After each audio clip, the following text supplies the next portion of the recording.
Hello, me again. Okay, so I thought a little bit of bonus material. Very kindly, we got given some bananas yesterday from Sharon Phillips. Hello, Sharon, if you're watching.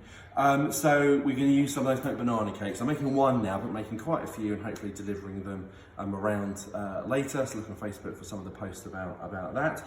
Really simple. Okay, so in the bowl, I've already put 170 grams of self-raising flour, 170 grams of sugar, 170 grams of stalk margarine. Margarine for this is better. Butter is just actually too heavy, makes it too rich, and so that's actually better. If you have bananas like this, actually normally, I wouldn't eat these like this personally, but great for a cake. All right, so literally, so it's 2 bananas.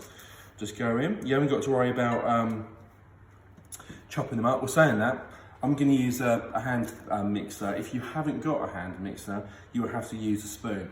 If you use a spoon, or just a regular, wooden spoon or whatever, you would need to chop the bananas up and mash the bananas up first, but that still works. This is an all-in-one mixture, okay? There is no benefit at all of using the old-fashioned creamy method. I've tried it creamy method and tried it all in. There's not any difference whatsoever, okay? So sometimes it matters, in this instance it doesn't matter at all. Then we're going to put in, so we've got 170 of the 3 main things, so flour, butter and sugar, 2 eggs, 2 bananas, 3 eggs. Just go in. Again, the size doesn't actually matter. You can either have XL or have medium ones, it's fine. I'll go in. I could get eggs in Sainsbury's yesterday. Few optionals now. So if you want some vanilla, that's great. Just adds to the flavour, but you don't have to, right? It doesn't matter at all. So vanilla, just add a splash. Technical cooking term, a splash. And then if I make this for my wife, because she's a nurse, you can put in chocolate, but again, you don't have to at all. All right, so we put up, just happened to get this morning, so I put some chocolate in as well. Right, that's fine. No real measurement, just as much really as you want or not, as the case may be. So let's get rid of the scones. Let's get the mixer, and in we go. This is literally going to take 20 seconds, 30 seconds.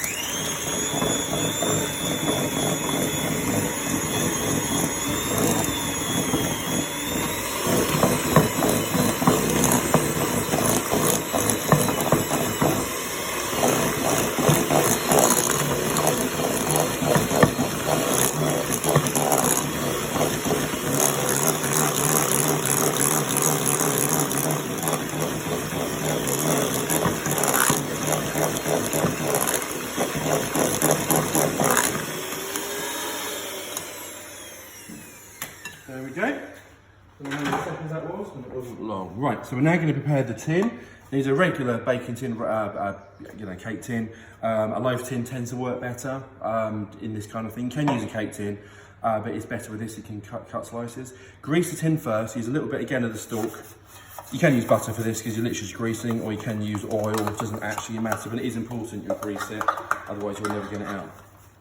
So grease it all around, and then if you have any, I would strongly suggest you get some greaseproof paper. Just cut it to size.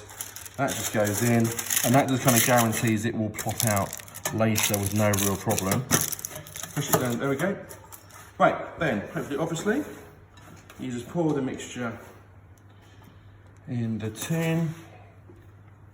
Just do it that way. Haven't got to worry too much about faffing around and flattening out, because the oven will do generally that. Okay, so that said, what I tend to do is give it a bash so it fills in the corners. Now at that point, that's it. If you do have any extra sugar, because I'm at school, I have a little store of sugar some of the students leave. So we've got Demerara. Demerara, if you want to put sugar on top, is a good choice. It's crunchy. It's got a larger kind of grind, if you like, so it'll be crunchy. Again, a little bit, loads, whatever you fancy. So to sprinkle some on, no particular measurement here. Sprinkle. So now this is going to go in the oven. It takes around 45 minutes, but on that same temperature, 180. All right. We can stop the video in a second and I'll show you kind of at the end. But when I test it, I'll put a skewer in. Take a skewer out. If it comes that clean, then it's done. But it will be around 45 minutes. It will rise quite a bit, and it will have a split down the middle, so you can't know it's cooked. Just so you know about using self-raising flour, if you only got plain flour but you have baking powder, in this recipe use plain flour, put a teaspoon of baking powder in it, and then you've made your own self-raising flour. All right, so I'll see you a bit later and I'll show you how the cake comes out. Okay, and hi again. So for the bonus material, here is the banana cake. It's come out the oven. It was actually exactly 40 minutes. I know it's done because if I get a knife or a toothpick or a skewer, whatever you have, pierce it right in the middle, so the fattest bit, and it comes out clean. You can see a little bit of juice on there, but that's probably just the banana, so that's fine. Okay, and then we're sorted. I will in a second take a picture of it when it's all out, but thanks, and a final reminder, see you Friday at 1 for the live cook along on Instagram. So look for my channel, Cooking with Mr. Dix. Bye.